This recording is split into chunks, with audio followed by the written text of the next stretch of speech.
and questions and questions. And that has an effect in terms of the mental health of Black bodies. So I want you to first of all get that. So we have stereotypes, and stereotypes operate at a level which we call cultural level, right? Stereotypes are passed over by media, for example. Stereotypes are passed over by professors.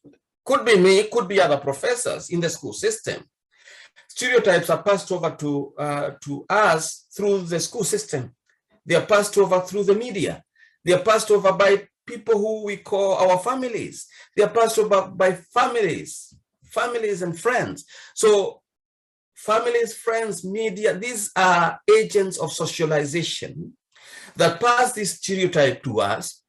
And we take those stereotypes like our library, so that every now and then when we meet a Black person or a racialized person, we don't need to work hard. We just need to pick up this library and look at, the reference of a Chinese person.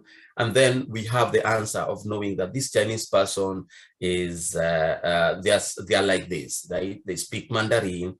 And if they don't speak Mandarin, if they start speaking English, then they are not Black, they are not Asian enough. These are Black people. All Black people eat oxtail. If they don't eat oxtail, that Black person who does not eat oxtail, then is not Black enough. So these are stereotypes that appear in everyday conversation and are convoluted by everyday discussions and engagement we have with our, with people, different people, right? So that it's so easy for you now to pull out this stereotype quickly from your library, stereotype library, and just configure that and imagine this other person that you've seen, that you've been told is a Black, and then the stereotype here is they are lazy. So this stereotype now becomes the only thing you know about Black people. And the danger with that is, it's so prejudicial, it's so into your psyche, it's one of your schema. Right? Schema is the way you organize your thoughts. It's part of your schema because you are socialized, and that socialization was done consistently and continuously to a point where you saw it as the whole truth about, for example, Black people. And so every time you meet with a Black person, you don't think of anything else other than they are just lazy, or they all eat oxtail. All Black women are sexual, Black men are sexual beings. They just think of sex, nothing else. Those are stereotypes that come out. And so those stereotypes, we call them cultural forms of racism or ideological forms of racism. They are within what we call a level of cultural racism, right? But these kinds of stereotypes, they don't just sit there.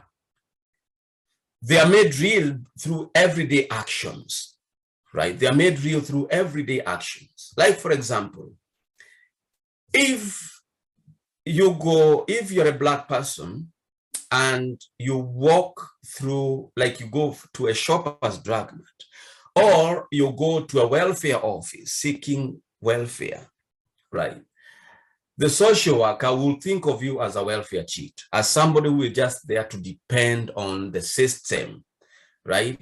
So, which means there's a label, which is a stereotype, that marks you as somebody who is lazy. And so you just want to depend on mostly the white people, because it's assumed that white people are the hardworking people, are the ones who help make this society what it is, because they're hardworking. The rest are not hardworking.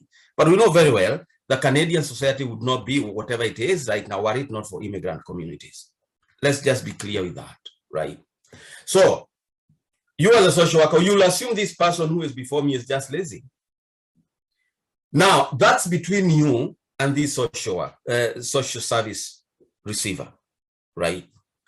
So because you've been socialized over time that Black people are lazy, so any Black service user who comes to you, you don't see them as anybody who has something to offer. You just see them as people who are just there to consume what others have made. So they're dependent on our system, the white system.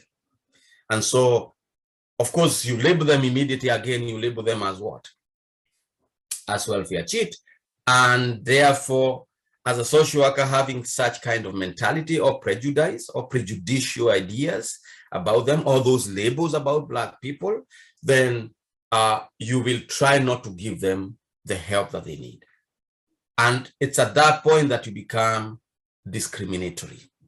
And because it's a racialized person, then it becomes anti-Black discrimination, right? Anti-Black racism, right? Anti-Black racism, because you've assumed that they are Black, so they are lazy. And so you're not going to give them the welfare because there's an assumption that they're just dependent and they are of no help. And so if that does not happen, mostly we social workers, we will pay so much attention to them, highlight them, and ask them multiple questions, because we use those multiple questions to justify for sure they are lazy. That form of follow-up multiple question to justify our stereotypes about them, that's anti-Black racism.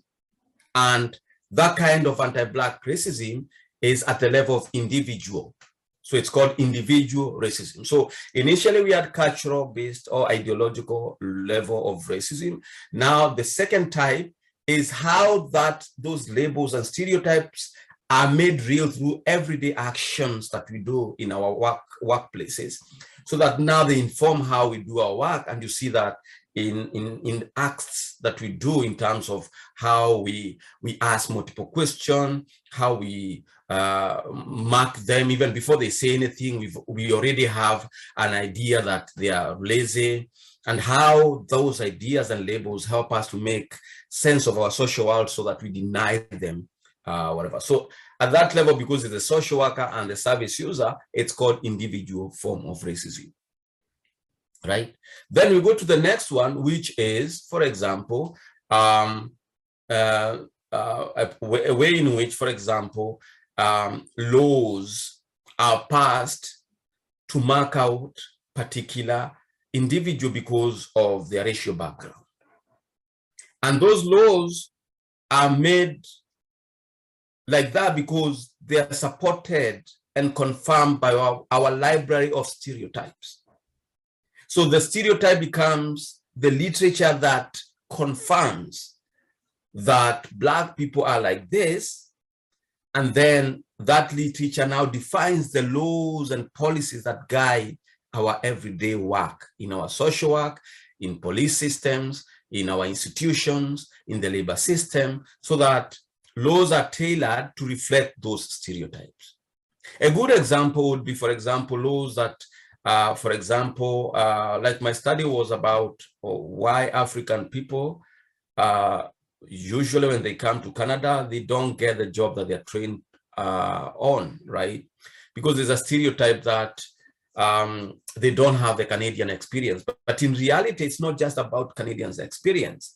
What happens is there's an assumption that because they come from Africa, for example, they don't have the accent, Canadian accent. But then instead of saying Canadian accent, they say Canadian experience. And so they will deny them jobs because they don't have Canadian experience vis-a-vis Canadian accent. So accent is used as a way of denying them access to jobs, a way of denying them access to, for example, welfare if they need help. And one of the major ones that we know today is the Indian Act. How Indian Act came to define, for example, Aboriginal communities as just these broken bodies that needs the help of the social worker. So the Indian Act is a policy, was a colonial policy, right? The Indian Act also defined the rules and laws that we were supposed to apply on indigenous communities, right? The other, whatever that is in our today's discussion is, for example, the Chinese head tax, right? Chinese head tax is an institutional-based form of racism. Institutional-based form of racism is another level of racism that is confirmed by stereotypes, right? That is confirmed by stereotypes. And one of them is the Chinese head tax.